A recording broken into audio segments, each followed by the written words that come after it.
everyone, welcome to Narayana IAS Academy. My name is Shubham Sagar, and in today's daily news analysis we'll be taking 5 articles of Hindu and Indian Express combined. If we talk about the first article of the day, which is on Hindu page number 8, titled How Do Emergency Impact Center-State Relationship?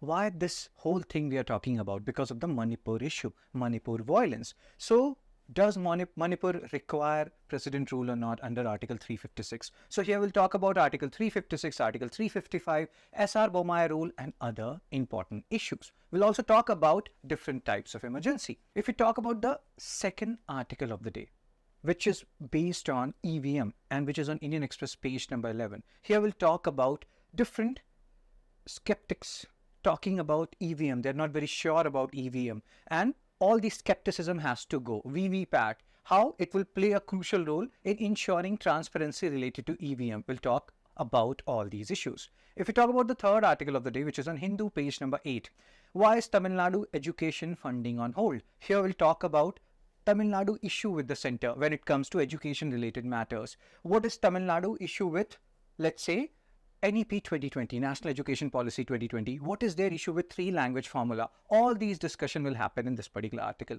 If we talk about the fourth article of the day, which is on Hindu Science page number 2, and here we'll be talking about environment. Here we'll be talking about Rio Earth Summit. Here we'll be talking about 3 conferences associated with Rio Earth Summit, that is UNFCCC, UNCBD, UNCCD. What are these organizations? We'll be understanding in few moments from now. If we talk about the last article of the day, which is on Indian Express page number 10, Pay the Bearer. Here we'll talk about surrogacy bills, different kind of surrogacy acts in India. What are center objection to commercial surrogacy? All these things, altruistic surrogacy, what does it mean? Gestational surrogacy, we'll have a discussion on surrogacy and its different ramifications.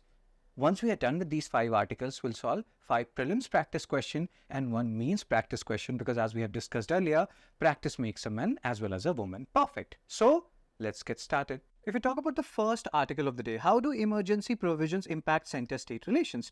Now here, please, let's try to understand why we are talking about this particular article, because Manipur is burning. So many things are happening in Manipur, and according to various political experts, do we need President Rule Article 356, which is one of the 3 forms of emergency there? So that is a question which many political experts are talking about. Do we need it? If we need it, why up until now President Rule or the second form of emergency has not been imposed yet? Why we are talking about second form of emergency? Because Article 352, 356, 360, these are 3 articles of Indian Constitution which deals with 3 different types of emergency. So Article 352 emergency we'll talk about. Then Article 356, that is second form of emergency, which is also known as President Rule, and third is financial emergency. Most of the people believe that in India we have only emergency once, like during the time of Indira Gandhi, and here we are talking about Article 352, but we actually had it 3 times. What were the 2 other scenarios? Again, if you know it, you can post it in the comment section. So let's talk about this particular article. Questions related to emergency, financial emergency has been asked by UPSC earlier. So what is the context here? The recent surge of violence in Manipur has reignited debates over center-state relations and the application of emergency provisions by the center. Why center is not imposing president rule? What is the reason behind it? What does Article 355 talks about? 356 we all know president rule, but the one neglected article is 355. Then we have to talk about the use or rather misuse of president rule. SR Bommai case, all these are important from exam perspective. So India's federal setup, which kind of federation India is? Is India a truly federal country? So some people say that India is quasi-federal. India is a federation with strong unitary bias and we have modeled ourselves on one North American country. Which country is it? Is it US or Canada? Again, if you know it, you can post it in the comment section. So India is a federal state with strong unitary bias and power has been given to states, but center is comparatively more powerful than states. And all these union list, state list, they are there in the 7 schedules. So there are 12 schedules and there is a mnemonic to remember those 12 schedules. Tiers of old PM. Tiers of old PM. And here again, please remember this tiers. T is territories, that is first schedule. E is emoluments or salaries. A is oaths or affirmations. Fourth schedule, that is Rajya Sabha. S is scheduled areas, that is 5th schedule. O is other tribal areas, 6th schedule. F is federal list, state list, union list, concurrent list. O is official languages. L is the anti-defection laws and regulations, land reforms measures, that is L. D is defection rather. And P is panchayat, M is municipality. So these are tiers of old PM, 12 schedules. Let me reiterate it. T, territories, E, emoluments, A, oaths or affirmations, R, Rajya Sabha, S, scheduled areas, O, other tribal areas, F, federal list, then O is official languages, L is land reforms, D is defection, P, panchayat, M, municipalities. That's how you can remember 12 schedules. Emergency provisions. So which particular part of Indian Constitution deals with emergency provision? That is part 18. And here we have to talk about, this article is focusing on two major articles, that is this particular article. Again, here there is a word play. 355 and 356 will be talking about. So please pay attention here. 356, most of the people know about it. That yes, if in a particular state, constitutional machinery is not functioning properly, we can impose 356. But what about Article 355? So 355 mandates center to protect states from external aggression and internal disturbance and ensure states act according to the constitution. So here, this Article 355 is saying that, let's take the case of Manipur, that okay, there is internal disturbance there. So center has some duty and center will ensure that the state is protected from internal disturbance. But that doesn't mean that center will impose precedent rule. That comes under 356. If there is failure of constitutional machinery, then you will impose precedent rule. And when we'll talk about SR Bommai case, before 1990s, mid-1990s, there was too much misuse of precedent rule. And in SR Bommai case, it was said that Article 356 or precedent rule should be used as a last resort. It should not be applied at the earliest possible scenario.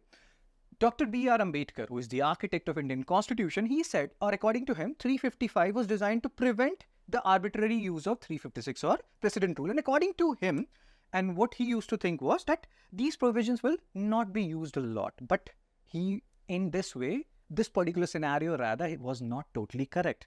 Article 356 has been misused historically to remove elected state governments, because generally it is believed that when you have precedent rule, in a way center is ruling over the state. So center is ruling over, means the central authority, they are acting as a central authority. At the same time, various states are under their dominion also, directly or indirectly. Because generally what happens, let's try to understand it in simple terms, that at center, you have one particular government, at state, you have another government.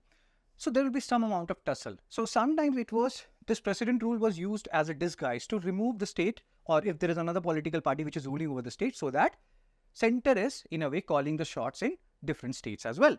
So misuse was curtailed after 1994 SR Bommai case. Please remember this SR Bommai case. This is actually important. And what they are saying that they first of all said that Article 356 should not be invoked anywhere and everywhere on any pretext, right? Article 356 should only be invoked in the event of a breakdown of constitutional machinery, when the state is not working according to the tenets of the constitution. And then they also said that it should be used as a last resort. Plus, if any precedent rules, or if precedent rule is imposed in any state rather, that is subject to judicial review. Judiciary can check whether Article 356 has been applied constitutionally or not. Expansion of Article 355 scope, that yes, center will look into whether internal disturbance is there or not in the state, and they will ensure that the state is working peacefully. But that doesn't mean that they will impose Article 356. So court rulings have broadened the scope of Article 355, allowing union government to take all necessary actions, both statutory and constitutional, to protect the state and ensure its governance follow constitutional norms. Now, different types of emergency we have to talk about: 352, 56 and 360. And please understand, this is important. All these different types of emergencies, we have to know about it. National emergency, when we talk about Indira Gandhi imposing emergency, that was national emergency under Article 352. When it can be declared in the case of war, external aggression or armed rebellion. At that time, during the time of Indira Gandhi, it was not armed rebellion, it was internal disturbance. And on the pretext of internal disturbance, she imposed Article 350. But that was not the first case. That was the third case. We'll talk about the other two cases. And again, who can declare it? President of India on the written advice of the cabinet. And impact central power increases, center can take over the lawmaking power of state legislature, and that is actually a important criteria. In a way, you can see that more or less we are going towards more centralized polity rather than federal polity or devolution of power. So if we talk about the impact of national emergency, central power increases. Center can take over the lawmaking power of state legislature. What about fundamental rights? certain fundamental rights like Article 19, freedom of speech and expression, it will be suspended. But except for Article 20 and 21, what is like right 21 we know, right to life and personal liberty. And under Article 21, there are so many sub-articles like to clean environment, etc., etc. Article 20 is also involves like protection in respect of or with respect to conviction for offences. And here there is a phenomena, there is a term called as double jeopardy. Double jeopardy means you cannot be convicted for the same crime more than once, right? So what is the duration of national emergency? It initially lasts for 6 months and then it can be extended indefinitely with parliamentary approval every 6 months. Now, what are the examples? Please remember, most of the people make mistake here. They believe that it has been declared only once. It has been declared 3 times. Indo-China War, India-Pakistan War, and the internal emergency. 3 times emergency has been declared, not once, right? National emergency, Article 352. Precedent rule. Article 356, when can it be declared? When the governance, as we have discussed, if the constitutional machinery is failing in that scenario. It can be triggered if the president, based on governor's report or other sources, is satisfied that state government is not functioning in accordance with the constitution. And that is what the debate is all about, whether Manipur is functioning according to the tenets of the constitution or not. Does Manipur require precedent rule? Many people also believe that in Manipur also BJP is only ruling, who is a part of the major coalition at center. So that's why they are not imposing precedent rule. That is one view. Who declares it? President of India based on recommendation or circumstances. Impact. State government suspended. The president can take over the function of state government and parliament may make laws on matters in the state list. Again, centralized polity you are seeing. Duration. Initially for 6 months and then it can be extended up to 3 years. But there is a caveat here. What is the caveat? You need parliamentary approval every 6 months. And then after 1 year, there has to be a scenario that, okay, so it means we cannot have elections and that's why we are extending precedent rule. And it has been misused a lot in the past. After SR Bommai case, the misuse of like this particular Article 356 provision has been or has decreased to a certain extent. Financial emergency, Article 360. When the condition or the economic or the financial condition of the country is not good, in that scenario, financial emergency can be imposed. Article 360. And it has never been imposed. We were on the verge of financial emergency during the BOP crisis of 1991, balance of payment crisis of 1991. And what is the scenario? When it can be declared? When the president is satisfied that the financial stability or credit of India or any part of its territory is threatened. Who will declare it? President of India. And what is the impact? Financial control. Salaries can be reduced. Center can direct states to observe certain financial principles. Salaries of government officials, judges can be reduced. All money bills passed by state legislature may need presidential approval. So when this scenario happens, that money bill passed by state legislature need parliamentary or presidential approval in this scenario, that means the financial power of states has been curtailed to a greater extent in this scenario. Duration, it remains in force until it is revoked by president. It's not like every 6 months you are renewing it. It does not require repeated parliamentary approval, right? An example, no financial emergency has been imposed, but national emergency has been imposed 3 times. Presidential or precedent rule rather under Article 356 has been imposed multiple number of times. So this is a summary. National emergency, war, external aggression, armed rebellion.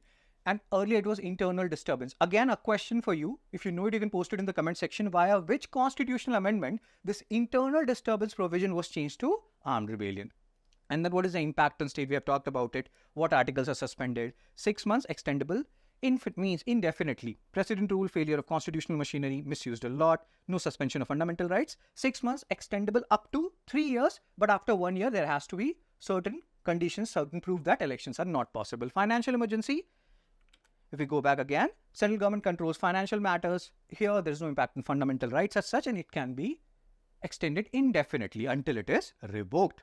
So now let's talk more about the news and the conclusion part of it. So if we talk about the commission's recommendation, Sarkaria Commission, Punchi Commission, all these commissions, they are saying that 356 should only be invoked as a last resort. 355 grants union power to act to promote internal peace, to ensure that constitutional machinery is not breaking down in the state. But Article 355 does not say that you should impose precedent rule. That is under the provisions of Article 356, and different commissions are saying that 356 should be used as a last resort. Manipur's current situation. The violence in Manipur involving attacks on civilian, Kuki, Miti, so many things we are hearing day in, day out, and theft of police weaponry cannot be regarded as mere breakdown of law and order. Despite the severity, Article 356 has not been invoked. And we have understood one particular reason. Same government is ruling at the center and the state. So that is also one of the major reasons why President rule has not been invoked in Manipur yet. However, actions under Article 355 should continue to restore normalcy. Article 355 guides center to ensure that peace is maintained in the state. If we talk about the second article of the day, the EVM distraction, as you can see here, this EVM, electronic voting machine, UPSC has directly asked mains question earlier.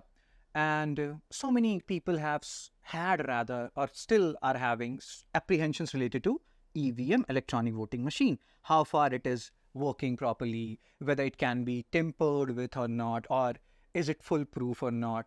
All these things are going on. But now many people or political experts are also saying that 2024 elections, BJP did not get absolute majority. So some fears have been rather allayed, and people are a little bit more trusting towards EVM as of now. And according to the author of this article, that is Yogendra Yadav, he's saying that these kind of apprehension should go away now, because we are seeing it's not like BJP is winning or any political party is winning election after election. We are not pinpointing any political party, but yes, different kind of elections we are witnessing, and we should not be. Once, let's say, if we are getting defeated, we should not be pinpointing at EVM, and we should move forward and talk about more other different kind of democratic reforms, which is the need of for a country like India. So now, previous question, as we have discussed, questions directly on EVM has been asked by UPSC earlier, and they will keep on asking it because this is a news which has been in news and will be in news in future as well. Just like we keep on talking about one nation, one election, EVM is also a very pertinent issue. So what is the context? The debate surrounding electronic voting machine is widespread in India, and it has been going on. And earlier, like, because we want democracy to survive in our country, and sometimes we feel like we are helpless, and sometimes there is apathy among people also. What is the word here? Apathy. Sometimes people will not go to vote because they feel like everything has already been decided. All these things leads to discussion about EVM. And earlier the debates was about transformation, decentralization of power, proportional representation. And again, one question for you. If you know the difference between proportional representation and first past the post system, FPTP, you can post it in the comment section. Which kind of system India has for Lok Sabha election?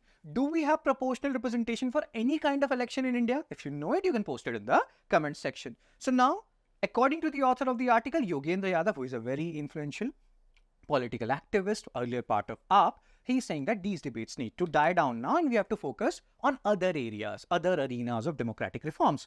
But since the article is about EVM and UPSC has asked a question directly on EVM, we should be knowing about EVM. So EVM devices used to record votes during elections, replacing traditional ballot paper system. So earlier there was ballot paper where you used to go, you used to fold it, you used to put it, and then people used to, ballot stuffing used to happen. Sometimes all the ballot papers were taken away by rogue elements. All these things used to happen. Sometimes invalid votes used to happen during the ballot paper system. Plus, lots of papers were used, which is environmentally damaging, which is not promoting environmental conservation. So EVMs has good points also, with lots of good points, lots of advantages, but there are certain issues also which we have to talk about. First of all, we should know about EVMs, how they work, what are the different components. So there is a control unit, which is used by polling officers to manage voting. Then there is a ballot unit where voters will go and vote.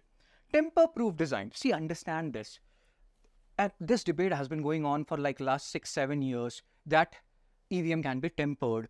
And many political experts have given example of Western countries, West European countries, where in some European countries they have banned EVM. And that example was used to prove that, okay, we don't want EVM in India. But what you have to understand is, in European countries when they were banned, they were not standalone. They were connected to the network or internet, mostly the EVMs which were used in Europe. That is not the case in India. They are standalone. They are not connected to network or internet. Generally, when anything is connected to network or internet, they can be tampered with.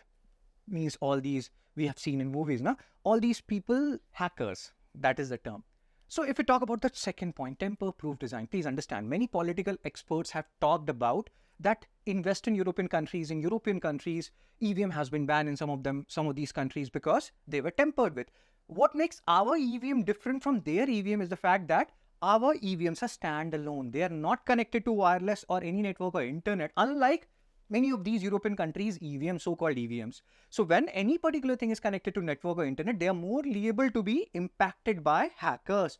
So please understand. And that's what make or that is the thing which separates our EVMs from theirs and makes our EVM more hack-proof or tamper-proof. VVPAT integration. So earlier people used to say that we don't know whom we have voted, how do we verify it? So to allay those fears that, okay, if I have voted for, let's say, BJP or Congress or TDP or any other political party, the vote is going to that political party and that political candidate only, VVPAT was introduced. Voter verifiable paper audit trail, where they will show you for some seconds, 8 to 10 seconds, whom you have voted, and then that particular sheet will go inside.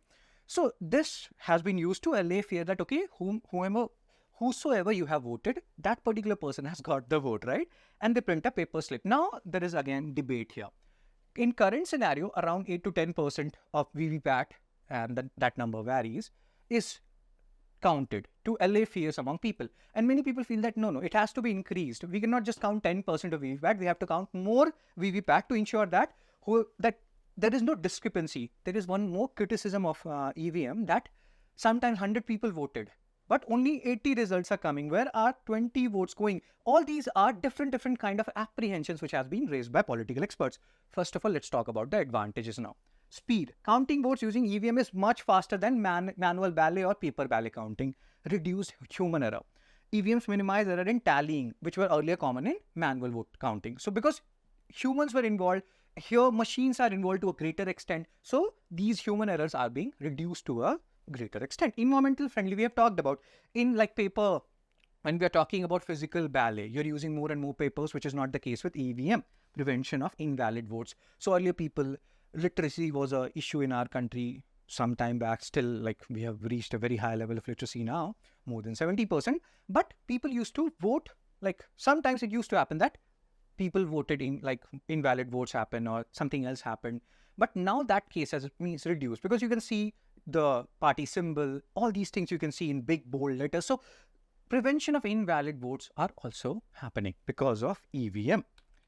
Then the controversy, allegation of tampering, it is not going away, even though we have discussed it that EVM is standalone, unlike the European countries' EVMs which were connected with wireless or internet. But even then, people are saying that even though it is a standalone, still it can be tampered with. Despite the technical safeguards, EVM has been at the center of political debates. And why we are having this continuous discussion? Because there is a saying that election should not only be fair, election should also be seen as fair. And that's why we should allay all the concerns which people have related to EVMs. Discrepancies in vote cast and counted, we have just discussed. This is one of the major issues associated with EVM. People say that 100 people, let's say, went and voted, but why only 80 votes they are declaring and all those things? So reports have surfaced about mismatch between the number of votes cast and votes counted in some constituency, which has raised concern about reliability of the machine. Where are those 20 votes going? Election Commission's transparency, delay in releasing election data, lack of clarity on discrepancies. Many people also allege that Election Commission is sometimes favorable to the ruling parties. All these concerns have to be taken care of by Election Commission, and they have to ensure that election is not only fair, election is also seen to be happening in a fair manner. Reforms and solutions proposed. Full VVPAT verification. Don't only do 10% VVPAT verification. Do it for all. So that this discrepancy, that how many people went for voting and how many votes we are counting, all these things are like done away with, and we have no issues at all. Reconciliation of data. Election Commission should ensure thorough reconciliation of voter turnout and votes counted. Public disclosure. Detailed election data, forms and voter information should be made public in a timely manner. Criminalization of politics, politicization of criminals. All these things have also or are needed to be taken care of by Election Commission. Again, there's a question for you since we have discussed these words. What is the difference between politicization of criminals and criminalization of politics? If you know it, you can again post it in the comment section. So what is the conclusion here? EVMs have greatly improved the voting process in India. The surrounding debates highlights the need for greater transparency, because even in your GS2, you have transparency and accountability in your syllabus. And we are continuously talking about election should not only be fair, it should also be seen as fair, right? And trust building measures, this is a continuous process. This will keep on going. Proper reforms could shift the focus from questioning the voting mechanism to broader electoral reforms essential for strengthening democracy. If we talk about the third article of the day, why is Tamil Nadu's education funding on hold? So there is certain amount of tussle going on between Tamil Nadu government and central government when it comes to education related matter. What is this tussle all about? What is 3-language formula? what issues Tamil Nadu government has when it comes to NEP 2020. We have to talk about all these things. And once we are done with this particular article, you will also know about something called as Samagra Shiksha Abhiyan if you have not known about it already. Questions related to NEP has been asked directly by UPSC, right? So now, context. What is the context here? Tamil Nadu has not received its Samagra Shiksha funds. And what is the reason here? Why they have not received? Because when we talk about Samagra Shiksha, you will understand it is covering or it is aimed at providing basic educational tenets from preschool to class 12. And it also talks about inculcating some provisions of NEP 2020, which also includes 3-language formula. And Tamil Nadu is not agreeing to 3-language formula because Tamil Nadu government feels like this in a way is trying to, and the central government is trying to impose Hindi language over them. And they don't want such kind of imposition, right? So we'll talk about that in just few moments from now. So delay is reportedly due to centers insistent on Tamil Nadu signing an MOU, Memorandum of Understanding for the PM Shri scheme. Now, what is PM Shri scheme all about? So PM Shri scheme is all about creating model schools, schools which will be acting as examples for other schools. And here, these schools will be implementing almost all the provisions of NEP 2020. And that is the issue. Tamil Nadu government does not want full implementation of National Education Policy 2020 because it also includes imposition of 3-language formula, which Tamil Nadu government is not agreeing with it. And they want, like Tamil Nadu government is agreeing on 2-language formula that we will like teach English and Tamil language. 3-language formula, generally what happens is, in most of the states, when we talk about 3-language formula, so they teach one regional language, Hindi, and then English. That is 3-language formula. But in Tamil Nadu, people and the government is not agreeing, mostly government is not agreeing on imposition of Hindi language. And many people have apprehensions over this as well, because many people feel like this is imposition of a particular language. So Tamil Nadu has opposed specific provisions of NEP, particularly the 3-language formula, which has long been a politically sensitive issue in the state. So what is Samagra Shiksha? So here we'll talk about all the important keywords which are there in this article. What is Samagra Shiksha and why has Tamil Nadu not gotten funds under it? So Samagra Shiksha, centrally sponsored scheme. Centrally sponsored means not all the money is coming from center. Center and states are dividing money based on the ratio 60:40, 90:10. That varies from state to state, but yes, not all money is coming from center. And it is covering school education from preschool to class 12. Preschool is like your play school, your nursery school, Anganwadi till class 12th. And here they are focusing on so many things: teacher training, infrastructure improvement, special education, support for textbook. And it should not only about textbook education. All these things are under Samagra Shiksha. They have also subsumed rather some earlier schemes. If you know it, please post it in the comment section. Samagra Shiksha Abhiyan has subsumed which earlier schemes?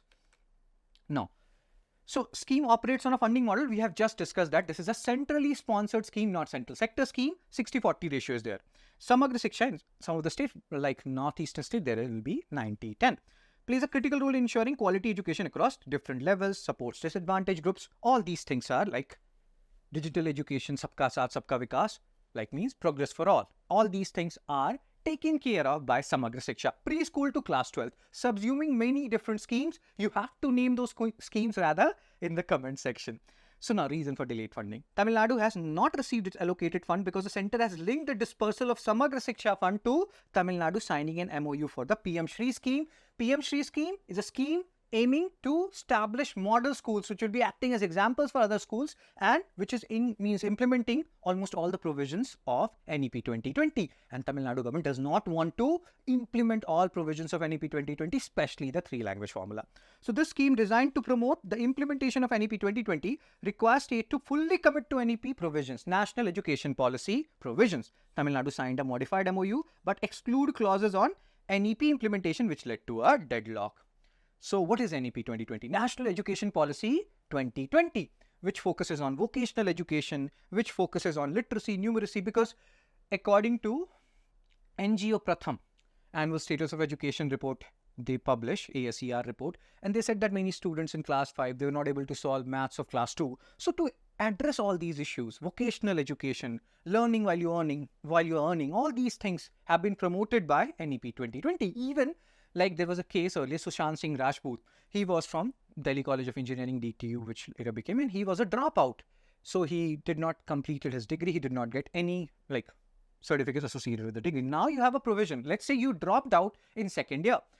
So if you want to go back and re-enroll again, so you have to cover your like third and fourth year and you will get your degree. Or let's say you have covered till 2 years, or you have out of the 4 years BTech degree, you have done 2 years. So you will get diploma certificate up until those 2 years. So all these things are new provisions introduced in NEP 2020. 5 plus 3 plus 3 plus 4 structure. So 4 is 9 to 12. Then 3 is 6 to 8. 3 is the earlier 3 is 3 to 5, and 5 is like preschool to class 2. Preschool 3 years and then class 1 and 2. All these formats they have restructured, but Tamil Nadu government, they have their own format. They don't want to go away from that particular format which they have. Then there is a common entrance test. Once you have like done 12th, there will be a common entrance test across India. But Tamil Nadu government is like, no, we have our own criteria where we are selecting students based on their class 11th and 12th marks. So there are certain discrepancies between what central government is thinking and what Tamil Nadu government is thinking. Stronger focus on vocational training, proposals to integrate technology and digital education. All these things are under the provisions of NEP 2020. Now, Tamil Nadu's objections. So they have their own 5 plus 3 plus 2 plus 2, class 1 to class 10. That is their provision. They don't want to go to 5 plus 3 plus 3 plus 4, the provisions of NEP 2020. And then we have seen single test, entrance test for undergraduates. We have talked about central government's NEP 2020. But Tamil Nadu government, they have a policy of undergraduate admission based on class 11 and 12 marks, and they are not shying to admit that they want to continue that policy. Tamil Nadu disagrees with NEP recommendation for children to start class at age 6. They are like preferring the age of 5. So you can understand the tussle which is going on. What are the issues? 3-language formula especially is a major issue. 3-language formula in NEP 2020 recommends that students be taught 3 languages during the schooling, 2 of which must be Indian language. It encourages the use of mother tongue, your vernacular regional language, then Hindi, and then one foreign language, so-called foreign language, that is English. Many states implement this by teaching the local language English and Hindi, or Sanskrit in rarest of the rare cases. Tamil Nadu has consistently opposed the 3-language formula because they feel like this is Hindi imposition and this is a threat to their linguistic and cultural identity. And they want to follow a 2-language policy, Tamil and English mandatory. Optional 3rd language choices. They don't want it to be like mandatory that we have to choose a 3rd language. Despite NEP 2020's flexibility on language choice, Tamil Nadu leaders reject any move that could introduce compulsory Hindi, defending their long-standing policy. If we talk about the 4th article of the day, environment takes center stage as global summits loom. So here, this article is important from Prelims perspective. One thing which we need to understand here is Rio Summit. UPSC has directly asked questions in pre-related to Rio Summit of 1992. And in this particular summit, and from this particular summit rather, 3 particular conventions emerged. UNFCCC, UNCBD, UNCCD. When we talk about UNFCCC, United Nations Framework Convention on Climate Change, UNCBD, United Nations Convention on Biological Diversity, and UNCCD, that is United Nations Convention to Combat Desertification. Please understand this. This is also known as Rio Earth Summit. This is also known as Agenda 21. All these are important terms which we should know. Agenda 21, why it is called? Because they were talking about 21st centuries. What are the issues which will be faced by 21st century when it comes to environmental conservation? So what is the context here? So what we had discussed up until now, we can make a diagram here. Like let's say Rio Summit. From this emerged 3 major conferences, conventions, whatever you want to call it, UNFCCC, UNCBD, and UNCCD.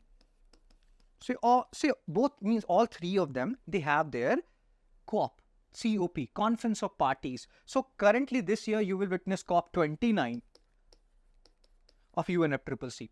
UNCBD, UNCCD, if I'm not wrong, will be having COP 16 this particular year. So COP is Conference of Parties, where different, as the name suggests, parties, countries, international organizations, NGOs are coming together to solve different issues. United Nations Framework Convention on Climate Change, as the name suggests, they focus on GHG emissions or how to reduce GHG emissions, climate change, global warming. CBD, Convention on Biological Diversity, how to preserve flora and fauna, Cartagena Protocol, Nagoya Protocol. If you know what these protocols are all about, again, post it in the comment section. What is Cartagena Protocol all about? Nagoya Protocol all about? United Nations Convention to Combat Desertification. As the name suggests, many areas like which are very Like I will just give you an example from our country. So Agra is said to be very close to one particular place in Rajasthan where desertification is very prominent. And it is said that because of wind erosion, many like soils, desertification soils, or many soils are coming to Agra, and Agra is also getting prone to desertification now. Hope I made some sense here. So all these issues we have to address, and each of these conventions or conferences, they have their own matters to deal with. But the one which you witness a lot, the one which you hear a lot is UNFCCC, that is United Nations Framework Convention on Climate Change. So 4 major conferences are in currently news, like related to, like 3 are related to these 3 conventions or conferences, and one is another on plastic pollution. Plastic pollution, we have talked about it in the previous DNA videos. What is single-use plastic, etc., etc. So biodiversity conference COP16. So this is associated with UNCBD, and it will be happening in November, from October 21 to November 1, 2024 in Cali, Colombia. Please understand this. COP16 of CBD also, CCD will be happening. Places will be different. So Colombia, Cali, Colombia, COP16 CBD. Purpose: to assess global progress in protecting biodiversity. In the COP15 of UNCBD, they had something called as 30 by 30. They achieved it, or their aim was to achieve 30 by 30 target. And what is 30 by 30 target? To protect 30% of planet's land and marine areas by 2030. That is 30 by 30 target. Please understand this. They can directly ask you, this 30 by 30 target is associated with UNCBD, UNFCCC, which organization, right? And the focus is countries will present national strategy to achieve this goal, building on Colombia's strong commitment to biodiversity, given that it hosts nearly 10% of world's biodiversity. Climate Change Conference, COP29. This is associated with UNFCCC. And it will be happening in Baku, Azerbaijan from November 11 to 22. And significance is again most critical. Climate Change Conference, please understand. You can forget anything or everything associated with this article. What you have to not forget is Rio Summit, Agenda 21. 3 conferences or conventions emerged out of it. All these are important points. UNFCCC is the most important because it remains in news almost all the time. COP29, COP16, another COP16 associated with UNCBD and UNCCD. So again, here there is a, like in the UNFCCC COP29, the key focus will be on, like previously placed, $100 billion, because developing countries, they're continuously saying that we need money, and there has to be, we need money to work on mitigation and adaptation, all these measures. And for that, developed country has to provide some money to the developing countries. And if they want developing countries to reduce carbon emission, because again, there is a phenomena which is known as common but differentiated responsibility. Developed countries have already attained a certain level of economy, certain level of like living, which developing countries are still aspiring for.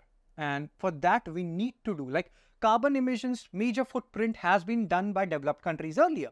But now when we are doing it, developing countries are doing it, developed countries have a problem. If you have a problem, you don't want us to emit that much carbon, you have to give us some money so that we can switch to like less carbon emitting sources like solar energy or wind energy, which are comparatively expensive, because we have to invest a lot. And developing countries, if they are saying that if we have to invest a lot, we don't have that much money, you have to help us. And that's what this $100 billion is all about. So desertification conference, again COP16, and this is associated with UNCCD, United Nations Convention to Combat Desertification, that will be happening in Saudi Arabia. Importance again critical as it addresses desertification related issues. And there are certain areas which are going towards or becoming prone to desertification. We have to restore 1.5 billion hectares of degraded land by 2030. And we have to manage the impact of drought. Please, please, please, Rio Summit, Agenda 21, 3 organizations emerged out of it. Remember it, COP29, COP16, all these important points. And then the 4th conference, which is not associated with the 3 conferences which we have talked about, that is Plastic Pollution Treaty Negotiation. We don't have a global conference or convention for combating plastic pollution, and that's what the talk is all about. Background: in 2022, 175 nations agreed to accelerate negotiations for a global treaty aimed at combating plastic pollution. We'll have a discussion on this in South Korea. Treaty 6 to create an international framework to reduce plastic waste. And in the previous DNA videos, we have talked about what is single-use plastic and what are different ways to combat plastic pollution. If you know what is single-use plastic, you can post it in the comment section. There are competing interests among nations, some advocating for restrictions on plastic production, while all producing countries favor a focus on recycling initiative. We have also talked about reduce, reuse, all these different terms we have talked about when we have talked about combating plastic pollution. If you know this, if you have gone through that particular DNA video, you can post it in the comment section that what were the different measures to combat plastic pollution. If we talk about the last article of the day, pay the bearer. So here we are, I will be talking about Surrogacy Act. And this article is talking about that center needs to think about certain provisions related to Surrogacy Act. Again, there are certain terms which we need to know. What is altruistic surrogacy? What is commercial surrogacy? Is commercial surrogacy banned in India? If it is banned, is it good or bad? If it is good, awesome. But again, when we are reading it from UPSC perspective, we need to know both the dimensions, right? What are the good things and what are the bad things associated with this particular act? So questions related to acts have been asked by UPSC earlier. So what is the context here? Some scholars are arguing that Supreme Court should examine the constitutional validity of certain provisions related to surrogacy in India. So altruistic surrogacy, when you are carrying somebody else's kid in your embryo, or all these things are allowed. And like here, the purpose is altruistic. That means you don't want monetary benefits per se, except for whatever medical expenses are there. Commercial surrogacy is like, let's say I am giving my womb, I am a boy, I cannot give my womb. So a girl is giving her womb and somebody else's child is there. And again, you can understand what is going on here, in vitro fertilization, and that is happening for commercial purpose. That girl who is renting out, so to call, her womb, she needs money, and that is commercial surrogacy. That is banned in our country. Many people feel like if that commercial surrogacy has been banned in our country, that has led to these things happening like behind the carpet of your understanding, and more illegal commercial surrogacy is happening. And you're also saying that commercial means altruistic surrogacy also will be done by only the couples who are married couples. What about people who are gay? What about people who are in the same-sex marriage? All these like different kind of questions. Same-sex marriages, although, so there are discussions related to like commercial surrogacy that is banned in our country. So whether we should have a blanket ban or it should be allowed to a certain degree. Why it should be allowed, we'll have a discussion on all these things. So what is surrogacy? Surrogacy is an arrangement where a woman called a surrogate or gestational carrier agrees to carry and give birth to a child on behalf of another person or couple. So generally what happens, egg and sperms, they're coming together and they're getting fertilized in a third place, that is embryo, and that is basic meaning of the surrogacy format. So parents, they have donated their eggs and sperms, and the whole fertilization is happening in the third person, and that third person is the so-called surrogate.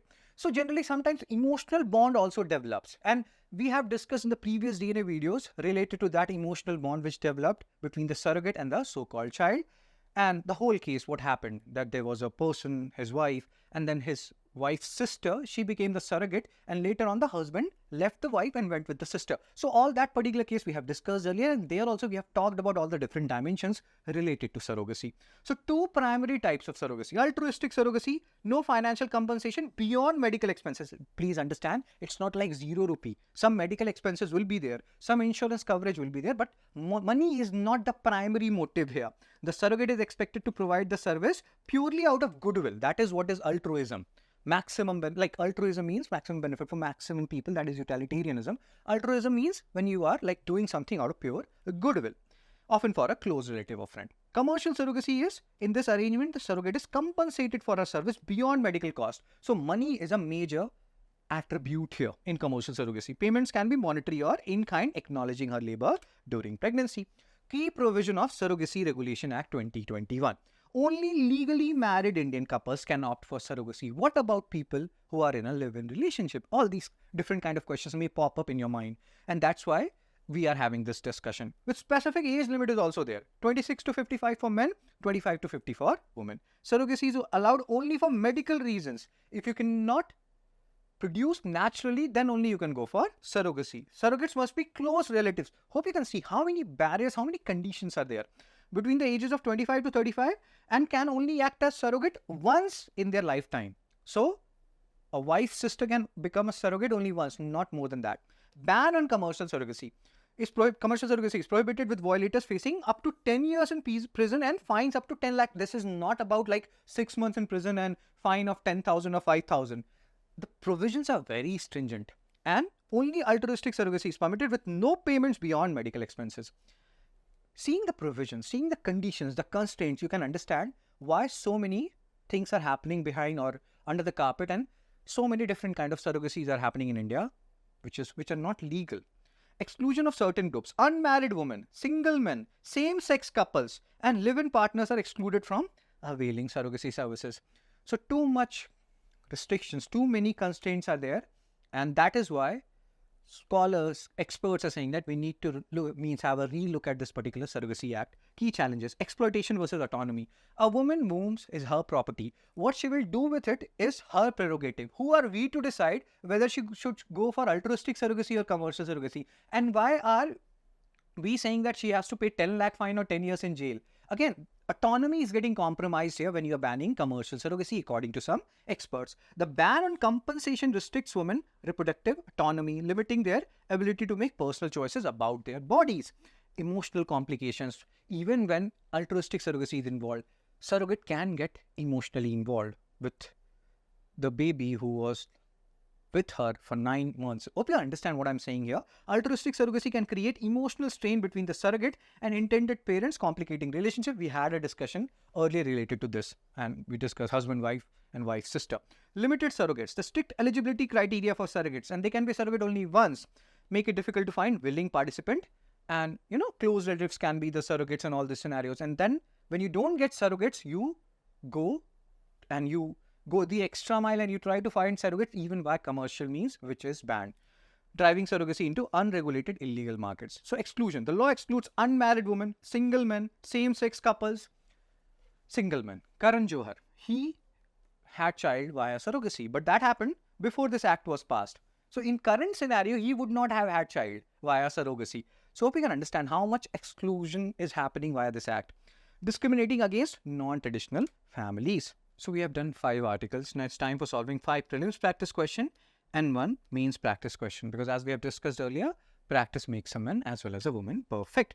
So now I have also told you this earlier, that whatever is your answer, 4 out of 5, 3 out of 5, 0 out of 5, whatever you're getting correct, please post it in the comment section. First question in front of you.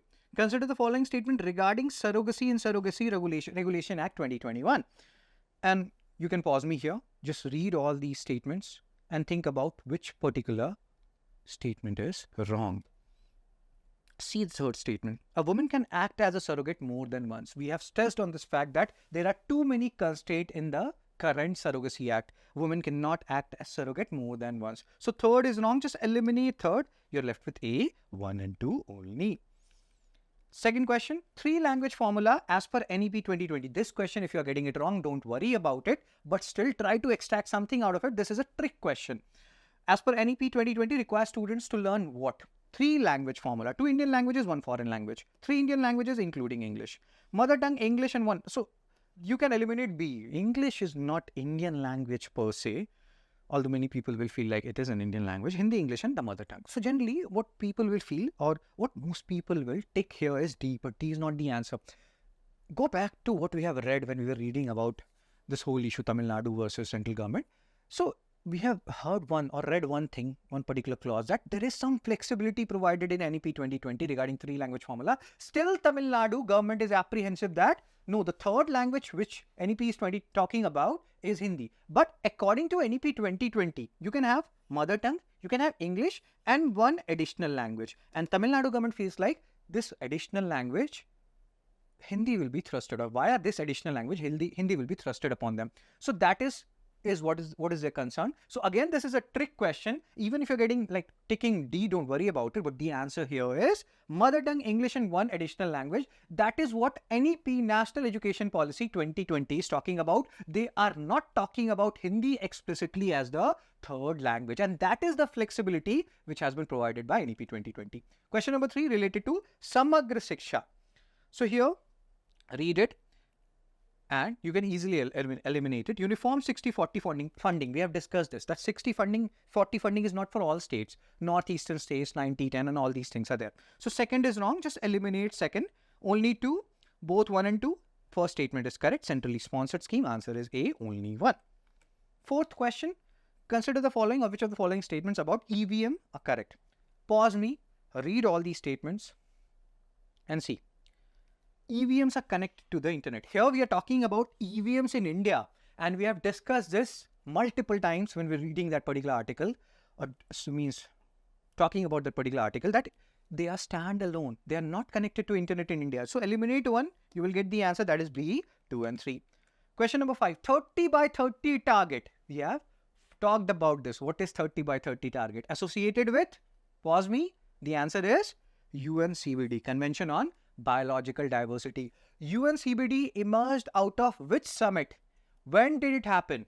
And if you know this, these answers you can post it in the comment section. Then the mains practice question. Discuss the scope and application of Articles 355 and 56 of Indian Constitution in the context of center-state relations. And again with special reference. Critically means to the recent violence in Manipur. Critically analyze whether the center's response by avoiding the invocation of Article 356 is justified under the current circumstances. So again, here you have to talk about Article 355, 356, how earlier 356 precedent rule was, the provision was misused. After SR Bombay case, what has happened? Why currently central government is not imposing Article 356? Because again, SR Bombay case has said, and according to different commissions also, Article 356, imposition of precedent rule, should be used as a last resort. Also, there are political experts which are saying that since BJP is the one who is ruling in Manipur as well, and BJP is ruling at the center as well, that's why they have not imposed precedent rule. So we can talk about all these things. You should not say that you are saying it. You can always say that according to political experts, these are the reasons. And you can introduce, you can talk about federal structure, power is divided, in like Article 355, what Article 355 is saying, what 356 is saying, and why these provisions are very important, how they are maintaining the federal balance between center and state.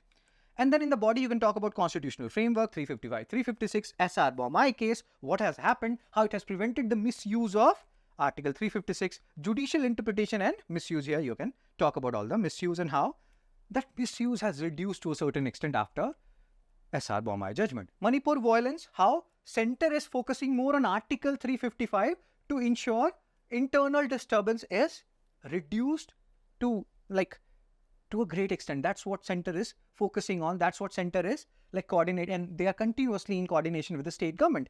And they feel like there's no need for imposition of Article 356. They are more focused on imposition of Article 355, where center has a responsibility to ensure that the internal disturbance is minimized to a greater extent. And then Sarkaria, Punchi Commission, all of them are saying that 356 should be used as a last resort. So in the conclusion part, you can talk about the center's handling of the Manipur crisis raises important consideration about balancing federal integrity with maintaining state autonomy. It doesn't mean, yes, Manipur issue is a very burning issue right now, and it's happening on a recurring basis. Things are getting out of hand, but still state autonomy needs to be considered, and center can implement Article 355, via which they can keep a tab on the internal disturbance without imposing Article 356, that is precedent rule. Ultimately, the focus must remain on resolving the crisis within constitutional limits, ensuring both security and federal structure are preserved. So that's it for today's DNA. If you like this particular video, do like, share and subscribe to Narayana IAS Academy channel. And yes, please post your marks in the comment section, how much you have got out of the 5 prelims practice question. Take care, be blessed, see you soon.